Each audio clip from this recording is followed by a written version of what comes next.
I'm doing this video to respond to a very serious issue that has been going around. Usually I don't respond to propaganda because there are so many things that are said about me every day. I can't respond to all of them. And it's the nature of leadership. It's in the nature of politics. People will always gossip about you. So you can't respond to everything that people say. Sometimes you have to remain focused on what you're trying to do. But kwa sababu hii imesemwa sana, nimeona ni vizuri niweze kuizungumzia ili wafuasi wangu wasichanganyikiwe, because I've been receiving calls from my friends both in Kenya and abroad. I've been receiving messages even from my family members. My father even called me this morning. Even my wife, who lives with me in the same house, also asked me whether it's true, because sometimes you're never too sure. And because it has even got to my family, and my family are people who are very passionate about fighting for this country and about delivering this country from where it has been put, it's good now I talk about it, because sasa nikiendelea kunyamaza, it looks like I've accepted, it looks like it's true. So government paid bloggers have been saying that I was given 200 million. Others are saying 500 million by William Ruto to support the government. This is very false. First, I've never ever supported the government, ever. There is a video that I did where I was talking about how Kenyans should make better choices at the ballot, and how it will be useless for us to remove our president and replace with a worse one. And some people twisted and cut it to kind of sound like I supported the government, which is false, which is not true. I have not gotten to that point. I'm still fighting for the people. So whoever is trying to, spread those rumors around, this is just to let you know that no weapon formed against us shall prosper. I have never, ever, ever even thought of receiving any money for anything to betray the people or to change my stand. And also there are people been asking, where is the Vampire Diaries? Why have you not done Vampire Diaries? You were paid to stop. I think we treat integrity with a lot of suspicion, and that's a very sad thing. Because the reason I've not been able to do the Vampire Diaries is because the Vampire Diaries is expensive.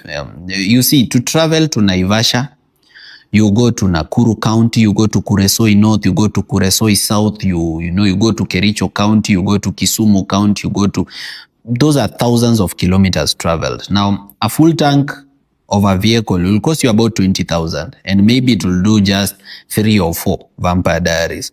So this is a very expensive thing. Kufanya Vampire Diaries ikwangi cheap, inakwanga very expensive kwa sababu lazima uende paka huko mahali hiyo kitu iko. You have to pay researchers. This is an office. This office, there are researchers here. These researchers need to be paid because they have houses to pay, they have food to eat, they need fare to work. For these people to be able to do that research, waweze kuwapea hiyo data yenye ni very accurate na yenye si ya uongo, they need to be paid. Or at least they need to be sustained. So that's why I've not been able to do it, because again, muli consume propaganda about us raising funds for civic education. So then we ran out of finances to do the Vampire Diaries. So right now, I can only do what I can afford.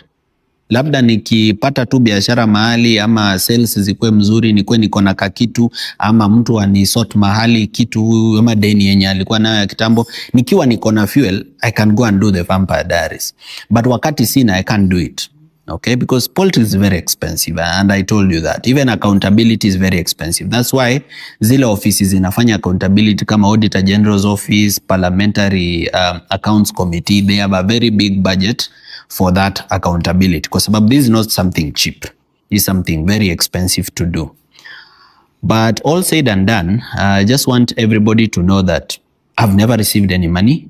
I've never met first William Ruto.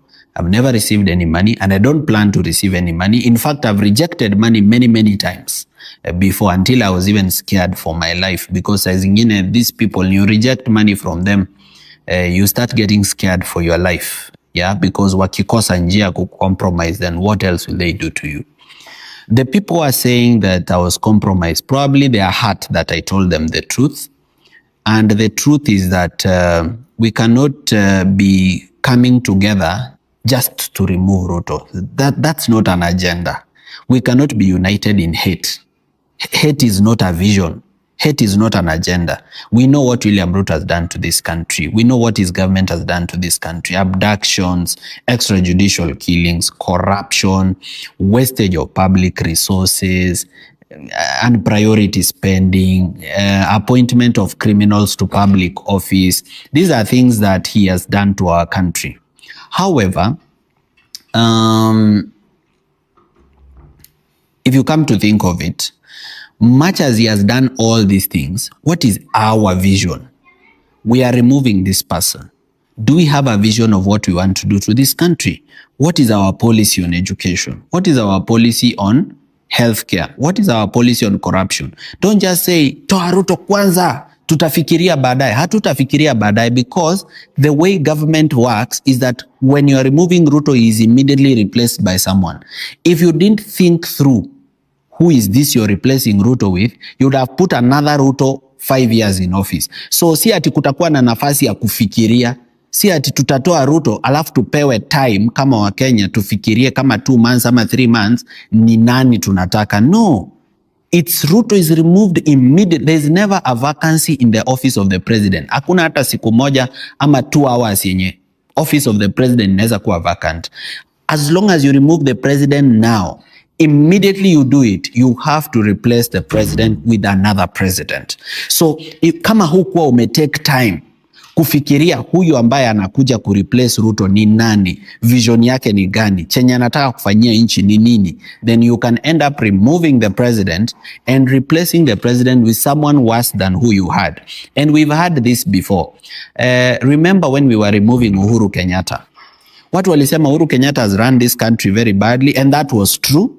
Wizi, mnakumbuka subsidies za mahindi zikiibiwa, mnakumbuka fertilizers, mnakumbuka SGR, mnakumbuka Eurobond and many other things. Mkasema toa Uhuru. But shida ile mlifanya ni mlisema afadhali mwizi kama Ruto kuliko Uhuru. I remember even somebody did a video akisema afadhali huyo mwizi Ruto ndiye ameiba roho zetu. Now look at where you are. So me, I'm very loyal to the people of Kenya. I will never ever betray them. I've been in this office working. In fact, we've been working on the Inject Party website. The website is now ready to be launched. We've been working on the mobile application app ya simu yenye una download tu kwa simu.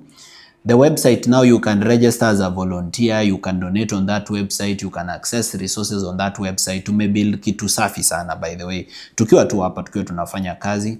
We built the Inject Party constitution tukiwa tu hapa. It's now available. People can even read it. I will upload it. We did the nomination rules. Tutakuwa tunafanya aje nominations kwa Inject Party wakati tuko na more than 2 or 3 candidates wenye wanataka party ticket for a particular position. Na mimi nimepromise youths wa Kenya kwamba party tickets will be free to any youth that wants to run for public office. Hao wazee wametuumiza sana. Unapata mzee ako 90 years, 80 years, ako na retirement benefits, ako na retirement benefit ya like 2 million every month, lakini bado anarudi kwa public service, anakuja sijui kuwa head of KRA, anakuja sijui kutafuta urais. We need to finish off those old people. Wakwenda nyumbani wanapumzike. Mtu ako na watoto London, ako na watoto Paris, ako na watoto America. Kila mtoto akiamua kumtumia 100,100 kila mwezi ako na 1,000,000 ama 1,500,000. Why are they still giving us problems? Why are they still occupying public offices na vijana wamesoma wamekaa kwa nyumba bila kazi? Mtu ako 70 years bado anafanya tu kazi, 80 years bado anafanya tu kazi, 90 years bado anafanya tu kazi. Mtu hata haoni, hana sight, hata kuamka anasaidiwa, anajisaidia kwa kiti mahali amekaa kwa ofisi, inabidi avae adult pampers. Sasa huyu mtu si aende nyumbani apumzike achungwe na watoto. Why should they continue occupying public office? Na ile kitu ambayo ni mbaya zaidi ni tulifikiria kwamba mtu akiwa mzee hana haja ya kuiba. Kumbe wazee ndio wezi matapeli wakubwa. Wao ndio wanaiba ni kama hakuna kesho. Na kwa kweli kwao hakuna kesho kwa sababu wako na miaka chache sana ya kuishi. Sasa unaiba hii pesa yote unapeleka wapi? Umekatazwa pombe, umekatazwa sukari. Where are you taking this money? Unaenda kula nini? You are taking it where? It's called primitive acquisition of wealth. Kwa hivyo vijana wa Kenya, start preparing to take over leadership. Don't spend too much time fighting each other. Look, to fight Morara so that he does not succeed in his vision does not make you succeed in yours. Have your own vision, have your own dream. Ni nini unataka? What do you want for your country? Then fight for it. You see, making me not achieve mine does not benefit you with anything. Let's support each other, youth for youth. Hakuna haja kuvuruta youth mwingine chini, hakuna haja kufight youth mwingine, hakuna haja kujaribu youth a fail. There is no benefit you get who you akifail. Just fight for your own vision. And let's be careful on social media. Tusikwe tunauziwa hate by fake accounts. You know, some of the accounts that have been spreading this fake hate, ukifungua profile, wamelock profile. Otherwise ona profile. Kwa sababu these are fake accounts. Kuna watu wanalipwa, wanakaa kwa ofisi kama hii, watu kama 30 ama 100, wanalipwa 500 shillings every day. Kila mtu akona account 20 za Facebook, akona account 20 za TikTok.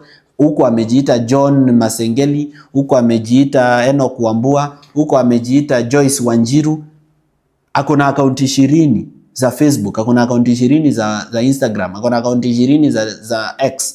So mtu ana tweet, anaandika Facebook ma comment. So ukiangalia kwa post ya Morara unasema na watu wanachukia huyu jamaa, hata mimi sitaki kumpenda. No, just listen to my message. Wachana na fake accounts and their comments. Forget about them. What do you want for your country?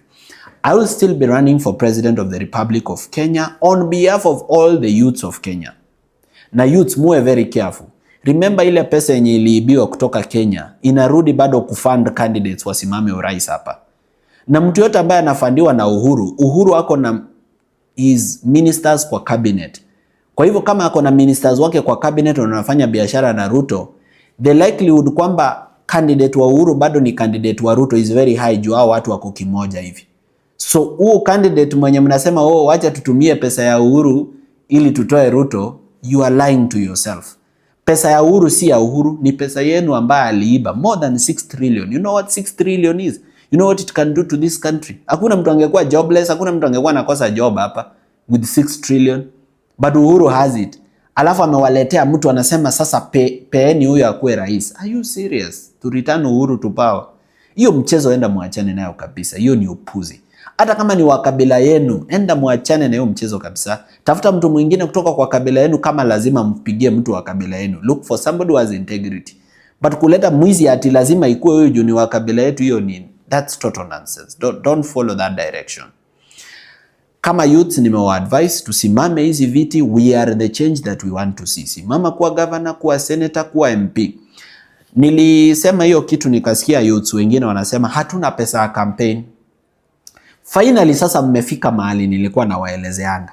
I used to tell you, muache kuniita beggar kwa sababu mtakuja kuhitaji kubeg. Look, around the world, si ati watu wanakuanga na pesa ya campaign. Ukienda developed countries mahali corruption haiko juu, hao watu they raise money from the public. Unafungua paybill, watu wanakuchangia, unarun, unakuwa senator, unawasaidia. Lakini huku mtu akichangisha, you call him beggar, na we ni youth, na wewe unataka kusimama for leadership, na wewe unaita huyo beggar, yet pia wewe 2 months or 3 months or 1 year from now utahitaji kubeg ndio uweze kupata pesa ya campaign. So sometimes mnaangalia mbele. The reason nilianza hiyo kitu ya campaign financing na raising campaign funds from the people ni kupunguza corruption. Watu wa corruption wasikuwa wana fund candidates, alafu wanaingia kwa ofisi wanaendeleza corruption.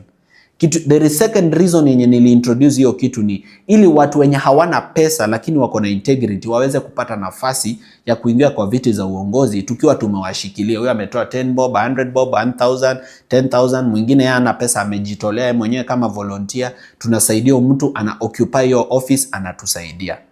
That's why I brought that thing. So from now on, please understand that raising campaign funds from the public is not shameful. Msikuwe mnakuwa na aibu. Be shameless. Nobody can shame the shameless. Otherwise, I'm grateful to all the people that pray for me, that remember me on their prayers. Me, I'm very grateful. I don't take it for granted. I'll continue to be a person of integrity. Na sitawaangusha. Yeah, I'll be the leader that you want me to be. Thank you and be blessed.